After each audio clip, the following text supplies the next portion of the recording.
I want to talk to you a bit about the general purpose of this tour. I might say that I'm interested in Japanese materialism because, contrary to popular belief, Americans are not materialists. We are not people who love material, but our culture is by and large devoted to the transformation of material into junk as rapidly as possible. God's own junkyard. And therefore it's a very, very important lesson for a wealthy nation and for rich people. And we are all colossally rich by the standards of the rest of the world. It's very important for such people to learn and see what happens to material in the hands of people who love it.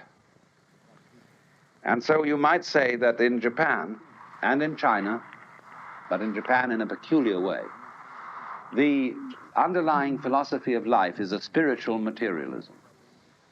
There is not the divorce between soul and body, between spirit and matter, between spirit and nature, or God and nature, which there is in the West.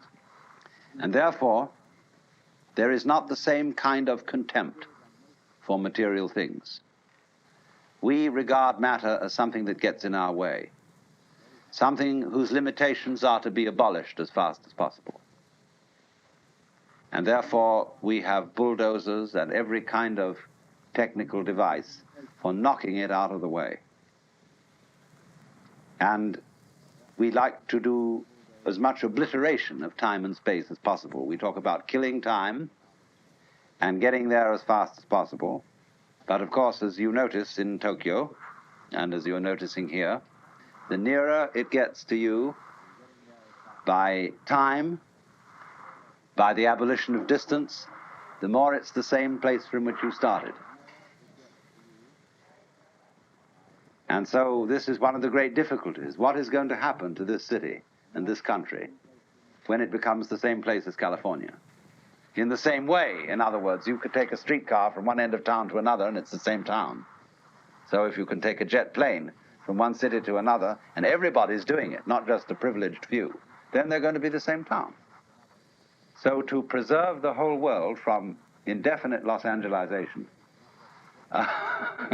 pardon me, those of you who are from Southern California, but we have to learn in the United States how to enjoy material and to be true materialists instead of exploiters of material. And so this is the main reason for going into the philosophy of the Far East and how it relates to everyday life, to architecture, to gardens, to clothes, and to the higher arts of painting, tea ceremony, music, sculpture, ritual, and so on. Well now, basic to all this is the philosophy of nature. And the Japanese philosophy of nature is probably founded historically in the Chinese philosophy of nature. And that's what I want to go into to start with. To let the cat out of the bag right at the beginning, the assumptions underlying Far Eastern culture, and this is true as far west as India also, is that the whole cosmos, the whole universe, is one being. It is not a collection of many different beings who somehow floated together like a lot of flotsam and jetsam from the ends of space and ended up as a thing called the universe. They look at the world as one eternal activity, and that's the only real self that you have. You are the works. Only what we call you as a distinct organism is simply a manifestation of the whole thing, just as the ocean, when it waves, it's the whole ocean waving when it waves. And the whole ocean, when it waves, it says, yoo-hoo, I'm here, you see. So each one of us is a wave of all that there is, of the whole works. And they don't, you see, this is in this culture not something that is just a theory. not just an idea, like you would have, I have my ideas, you have your ideas. In other words, you're a Christian Scientist, I'm a Baptist, or something like that. Or I'm a Republican and you're a Democrat, and I'm a Bircher and you're a communist, something like that. It isn't that kind of thing. It's not an opinion. It's a feeling. And so the great men of this culture, not everybody, but the great men, the great masters, whatever sphere they're in, are fundamentally of this feeling that what you are is the thing that always was, is, and will be. Only it's playing the game called Mr. Takano, Mr. Lee, or Mr. Mukhopadhyaya. That's a special game it's playing. Just like there's the fish game, the grass game, the bamboo game, the pine tree game. They're all ways of going, you see, everything's doing a dance. Only it's doing it according to the nature of the dance. That it's fundamentally, all these dances, whether human, fish, bird, cloud, sky dance, star dance, etc., they're all one fundamental dance, or dancer. Only in Chinese, you don't distinguish the subject from the verb. I mean, you don't distinguish the noun from the verb in the same way that we do. A noun can become a verb can become a noun. But that's the business. And so a civilized, cultured, above all an enlightened person in this culture is one who knows that his so-called separate personality, his ego, is an illusion. Illusion doesn't mean a bad thing. It just means a play. From the Latin word ludere, we get English illusion. Ludere means to play. So the Sanskrit word maya, meaning illusion, also means magic, skill, art. And this Sanskrit conception comes through China to Japan with the transmission of Buddhism. So the world as a maya, or sometimes as it's called in Sanskrit, lila, our word lilt, lila, is play. So all individual manifestations are games, dances, symphonies, musical forms being put on by the whole show, and everyone is basically the whole show. So that's the fundamental feeling. Now, but nature as the word is used in the Far East doesn't mean quite the same as the word nature in the West. In Chinese, nature, the word we translate nature, ziran, or in Japanese, shizen, is made up of two characters. That first one means of itself, and the second one means so. What is so of itself? Now this is a rather difficult word to translate well into English. We might say automatic, but automatic suggests something mechanical. When a Chinese coolie was supposed to have seen a tram car for the first time, he says, no pushy, no pulley, go like mad. But this mechanical idea of the automatic won't properly translate this word ziran in Chinese, shizen in Japanese. Of itself so, what happens, or as we say, what comes naturally. It's in that sense of our word nature, to be natural, to act in accordance with one's nature, not to strive things, not to force things, that they use the word natural. So when your hair grows, it grows without your telling it to. And you don't have to force it to grow. So in the same way, when the color of your eyes, whether it's blue or brown or whatever, the eyes color themselves, and you don't tell them how to do it. When your bones grow a certain way, they do it all of themselves. And so in the same way, I remember a Zen master once. He was a beautiful man. He used to teach in New York. His name was Mr. Sasaki. And one evening he was sitting in his golden robes at a very formal throne-like chair with a fan in his hand. No, he had one of those fly whisks made of a white horse's tail. And he was looking very, very dignified. Incense burning on the table in front of him, and here was a little desk with one of the scriptures on it that he was explaining. And he said, all nature has no purpose. Purposelessness, most fundamental principle of Buddhism. Purposelessness. When you drop fart, You don't say, at 9 o'clock I dropped fart. It just happened. And all this kind of audience was expecting sort of churchy scene. Stuck their handkerchiefs in their mouths. So, what happens of itself? Now, so then, it's fundamental to this idea of nature that the world has no boss. This is very important, especially if you're going to understand Shinto, because we translate kami or shin as God, but it's not God in that sense. God, in much of the Western meaning of the word, means the controller, the boss of the world. And the model that we use for nature tends to be the model of the carpenter, or the potter, or the king. That just as the carpenter takes wood and makes a table out of it, or as the potter takes inert clay and with the intelligence of his hands evokes a form in it, or as the king is the lawgiver who from above tells people what order they shall move in and how they shall behave. It is ingrained into the Western mind to think that the universe is a behavior which is responding to somebody in charge and who understands it all. When I was a little boy and I used to ask my mother many questions, sometimes she'd get fed up with me and say, "My dear, there are some things in this life that we're not just meant to know."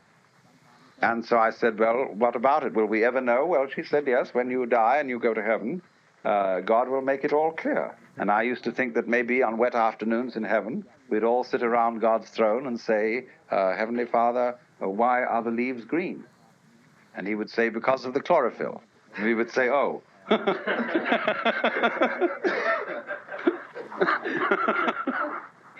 Well, that idea, you see, of the world as an artifact could prompt a child in our culture to say to his mother, "How was I made?" And it seems very natural. So when it's explained that God made you, the child naturally goes on and says, "But who made God?" But I don't think a Chinese child would ask that question at all. How was I made? Because the Chinese mind does not look at the world of nature as something manufactured, but rather grown. The character for coming into being in Chinese is based on a symbol of a growing plant. Now, growing and making are two different things. When you make something, you assemble parts, or you take a piece of wood and you carve it, working gradually from the outside inwards, cutting away until you've got the shape you want. But when you watch something grow, it isn't going like that.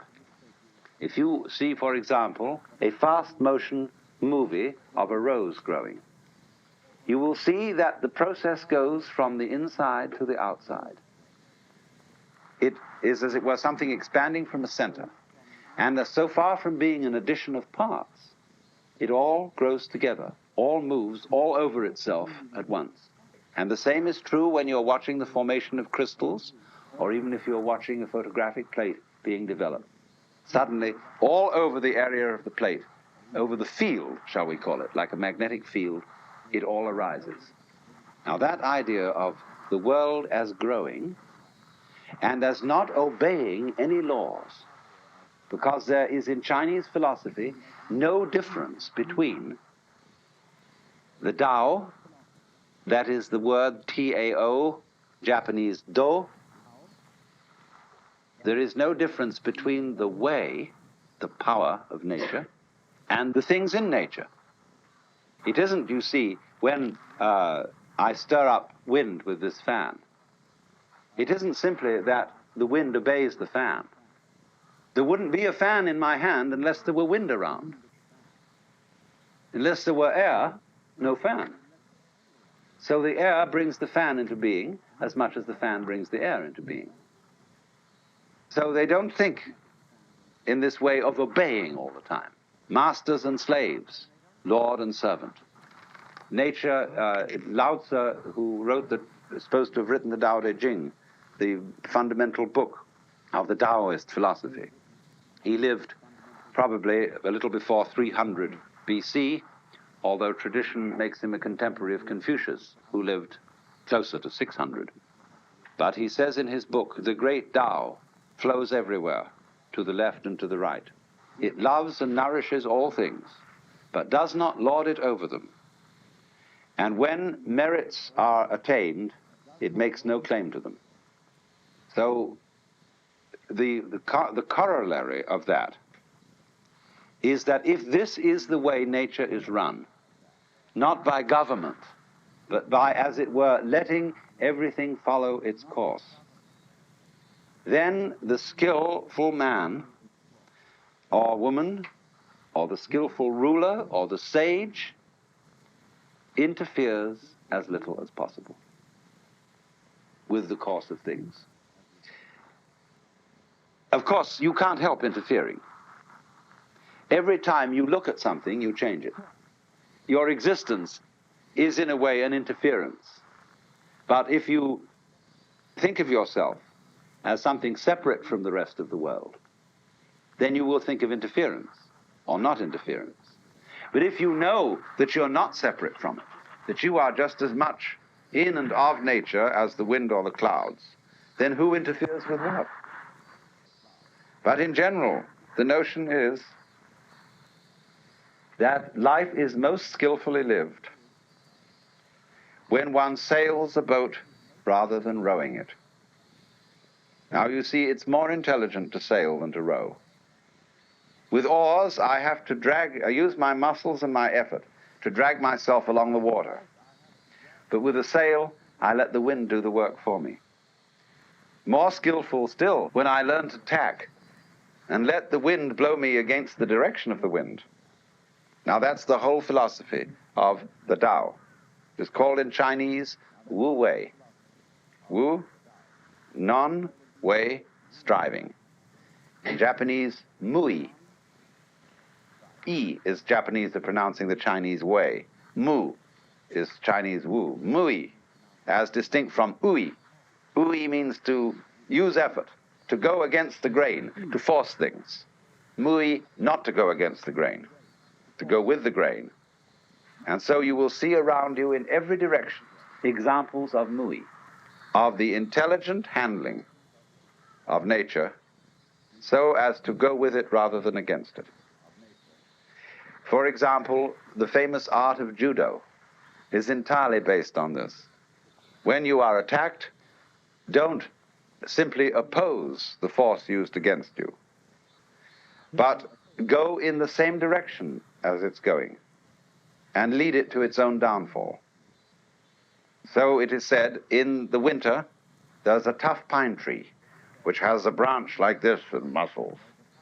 And the snow piles up, and this unyielding branch eventually has this huge weight of snow, and it cracks. Whereas the willow tree has a springy, supple branch. And a little snow comes on it, and the branch just goes down, and the snow falls off, and whoops, the branch goes up again.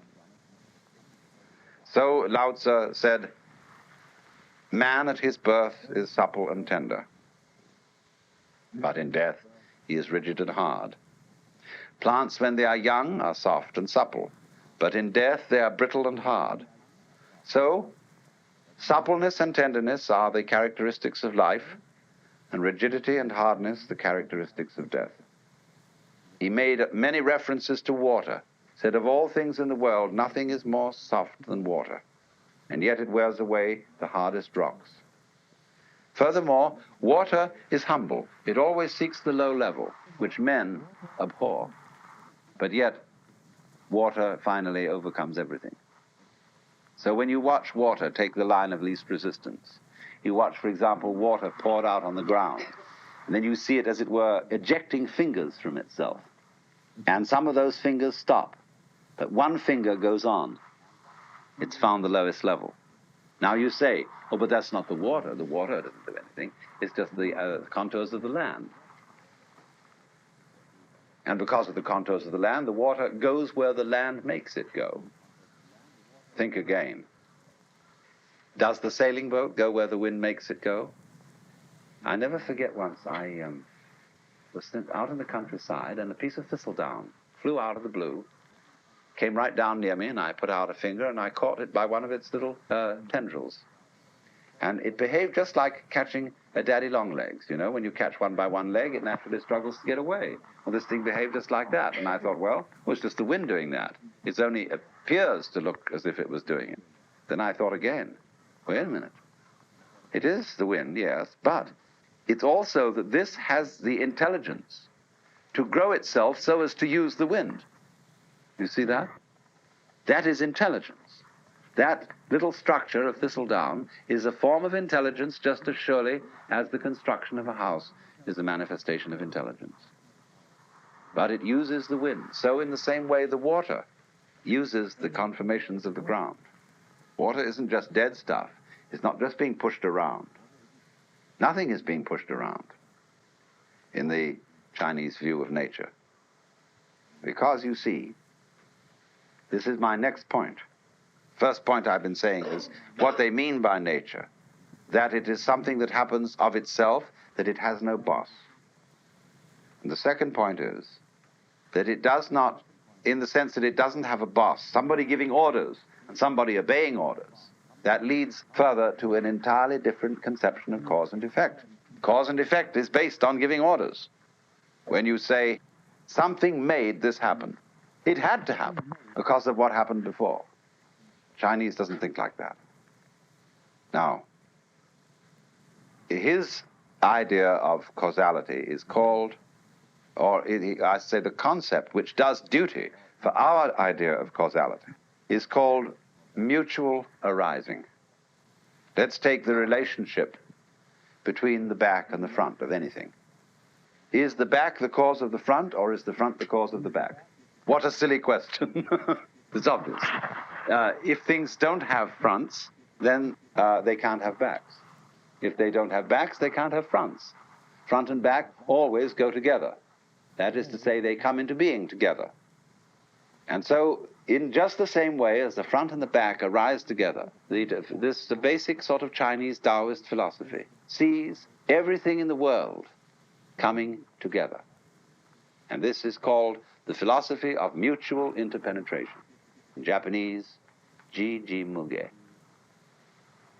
We'll go into this in great detail when we get to Nara, because Nara is the center of Kegon Buddhism. And so this is the particular philosophy which developed Jiji Muge. But still, it goes way back into the history of the Chinese idea of nature. Now look, very simply. Let us suppose you had never seen a cat. And one day you are looking through a very narrow slit in a fence, and a cat walks by. First you see the cat's head, then there's a rather nondescript fuzzy interval, and a tail follows. And you say, marvelous. Then the cat turns round and walks back. You see the head, and then after a little interval, the tail.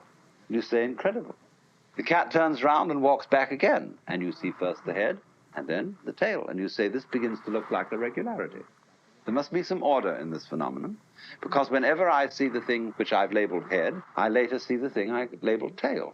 So therefore, where there is an event which I call head, and it's invariably followed by another event that I call tail, obviously, head is the cause of the tail, and the tail is the effect. Now, we think that way about everything. But, of course, if you suddenly widened up the crack in the fence so that you saw that the head and tail were all one cat, and that the head, when a cat is born, it's born with a head and a tail. It isn't that there is a head and then later a tail. So in exactly the same way, the events that we seem to call separate events are really all one event. Only we chop it into pieces to describe it. Like we say the head of the cat and the tail of the cat, although it's all one cat. And so when we've chopped it to pieces, then we suddenly forget we did that and try to explain how they fit together. And we invent a myth called causality to explain how they do. But the reason we chop the world into bits is simply that for purposes of intellectual convenience.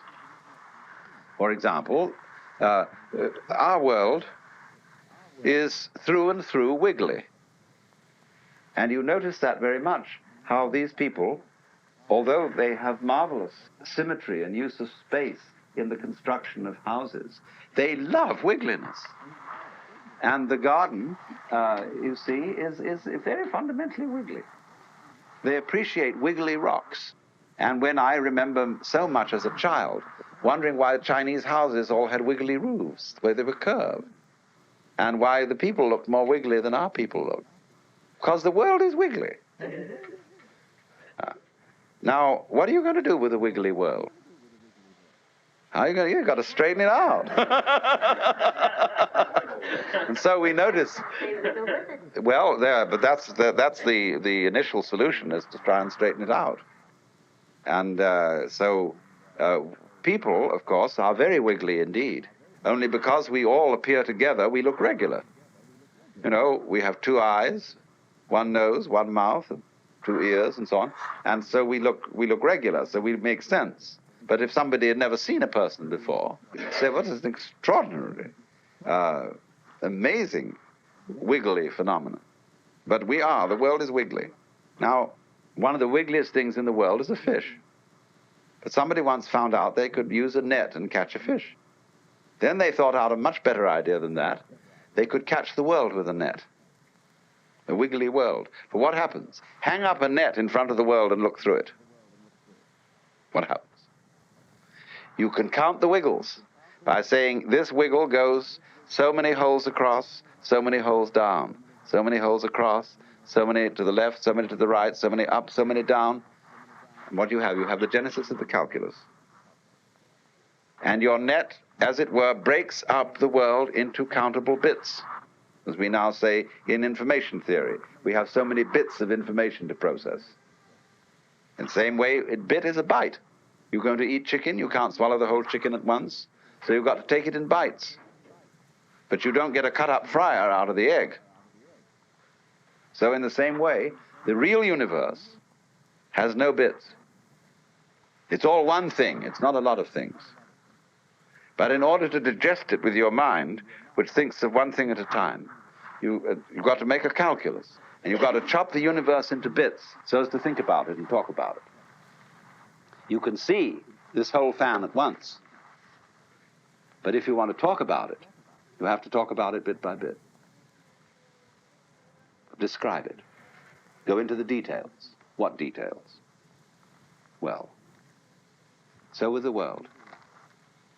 Now, if you don't realize that's what you've done, that you bitted the world in order to think about it, and it isn't really bitted at all, if you don't realize that, then you have troubles.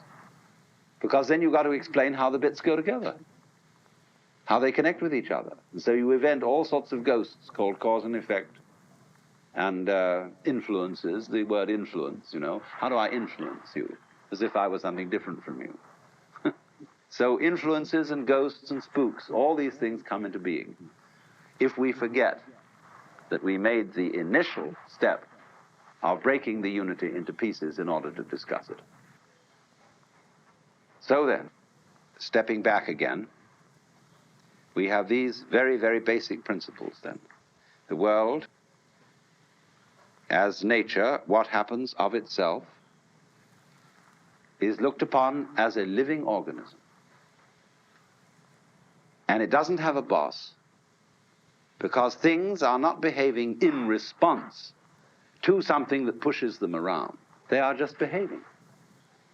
And it's all one big behavior. Only if you want to look at it from certain points of view, you can see it as if something else were making something happen. But you do that only because you divide the thing up. So now you say, final question, is then nature chaotic?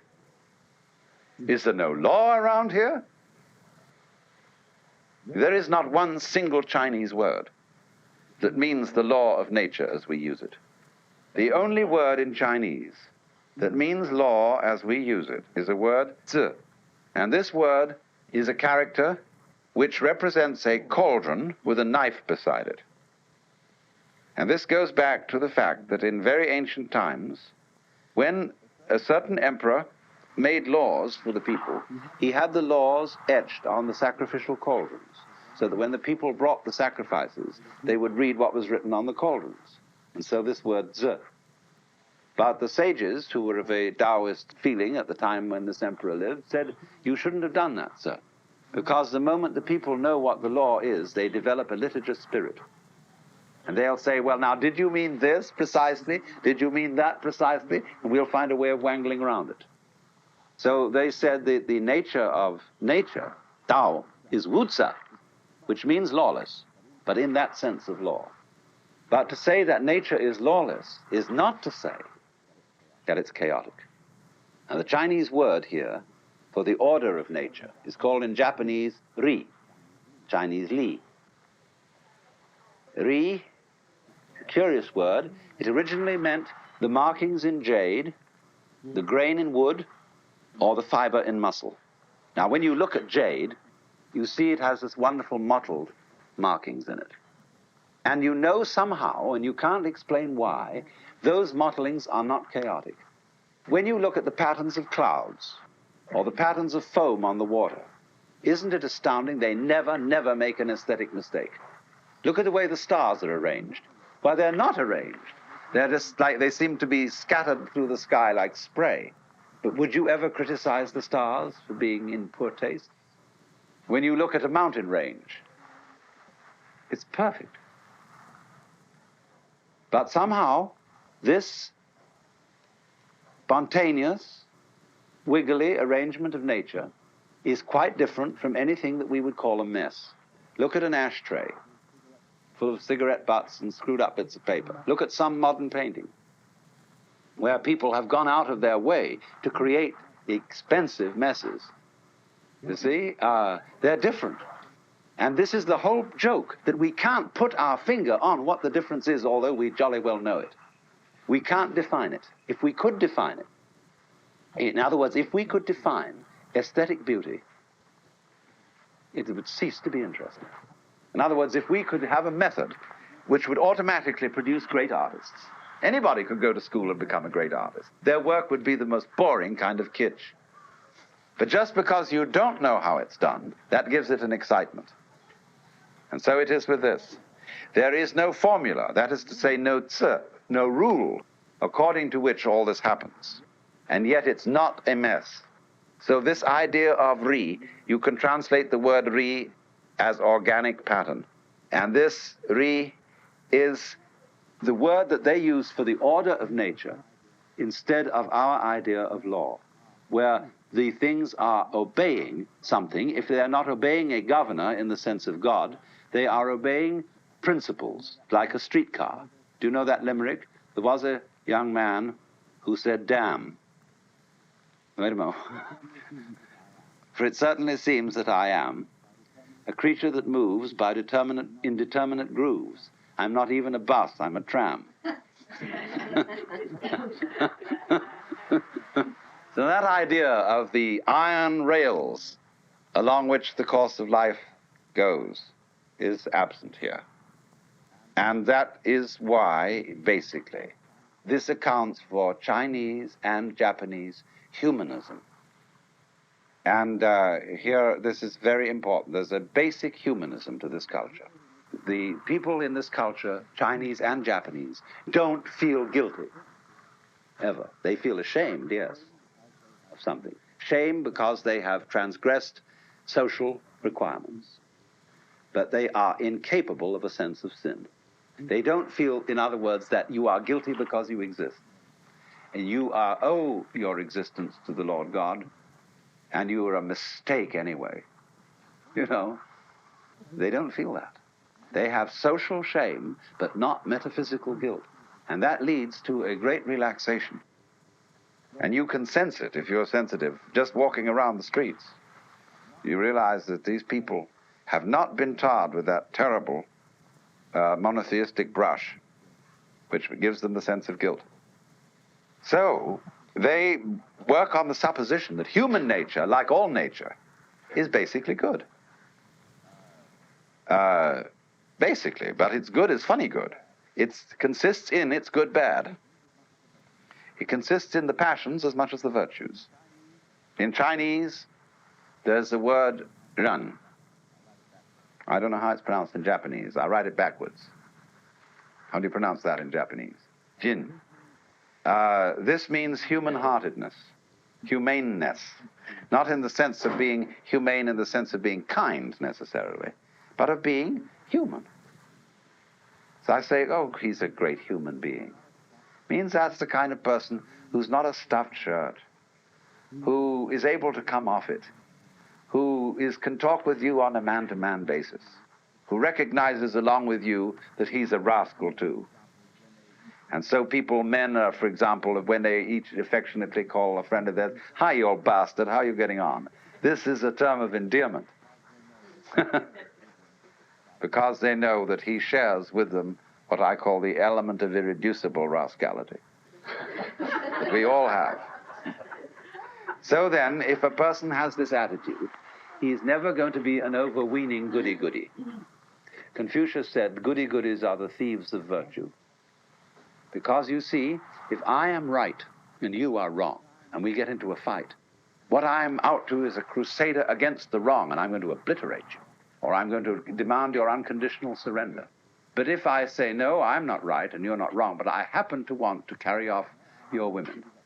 You know, I like this girl, you've got the most beautiful girls, and I'm going to fight you for them. But if I do that, I'm going to be very careful not to kill the girls. In modern war, we don't care. The only people who are safe are in the Air Force.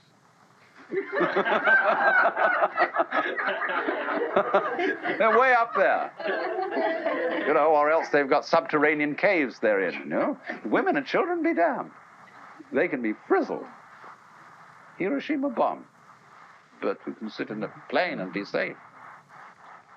So this is inhumane because we are fighting ideologically instead of for practical things like food and possessions and being greedy.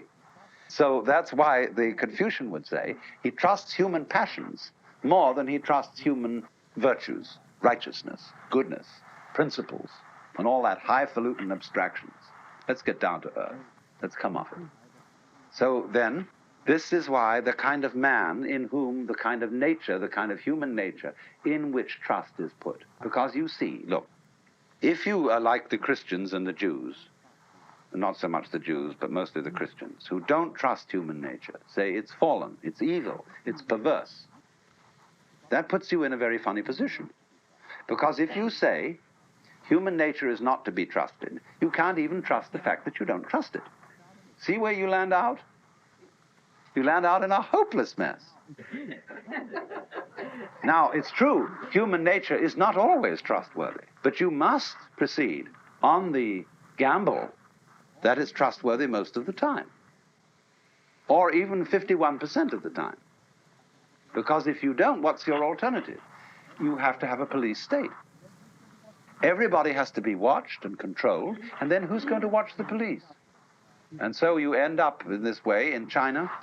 Just before 250 BC, there was a short-lived dynasty called the Qing dynasty that lasted 15 years. And the man decided, who was the emperor of that he would rule everybody. Everything would be completely controlled, and his dynasty would last for 1,000 years. And it was a mess.